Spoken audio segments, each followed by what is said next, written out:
In 1957, between 23rd of May and 26th of June, a group of Nigerians gathered in Lancaster House in London.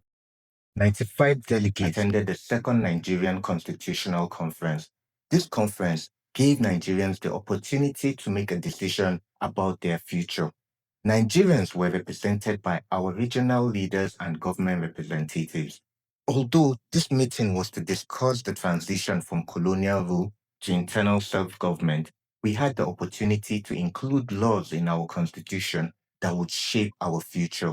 It was on this basis that Chief Obafemi Awolowo took a whole day to present his argument on why Nigeria should include a secession clause in our constitution.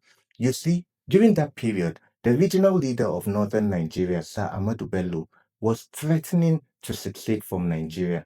In fact, the Northern House of Assembly in March and April 1953 passed a resolution that the North should take steps to secede from Nigeria. This was because the Southeast and the Southwest regions of Nigeria were pushing for independence in 1956, and the North was not ready because it was less prepared for self-government, politically outnumbered by the South, and how the Northern representatives were humiliated and disrespected in Lagos. So during the 1957 constitutional review in London, Chief Awolowo saw a need to include a cessation clause in the Nigerian constitution.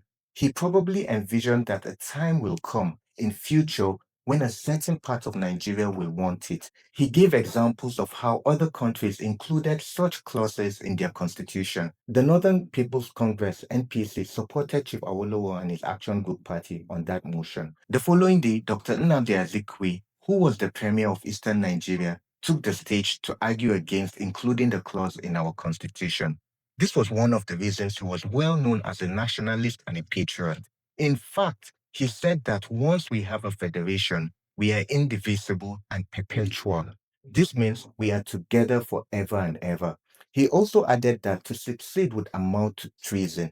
So the question was now whether we should have secession or not. According to Dr. Nnamdi Azikiwe, the colonial office came to their rescue. The British Secretary of State for the colonies rejected the motion because secession clause will make the federation unstable. Nigeria was fragile and the British needed a viable and coherent state to hand over power to. This was how the clause was not included in our constitution, and treason became punishment for trying to divide Nigeria. Some people believe that if all the regions had accepted to include secession in our constitution, the British colonial government would have accepted it. But because there was an opposition to it, the motion was rejected. Surprisingly, there have been two major calls for secession in Nigeria from the southeastern part. The first was by Lieutenant Colonel Chukwuemeka Ojukwu in 1967, and the second by Mazi Nnamdi Kanu, who was recently persecuted and convicted to life imprisonment by the Federal High Court in Abuja. While this may seem as an outright disregard for the Constitution, it also raises concerns about the underlying causes and what needs to be done to address them. When Sir Ahmadu Bello and the Northern House of Representatives passed a resolution to secede from Nigeria, certain conditions were given to resolve it. If those concerns were not resolved, they would have gone ahead to secede. The colonial administration met those conditions. For each call for secession, it is important for the agitators to do the same.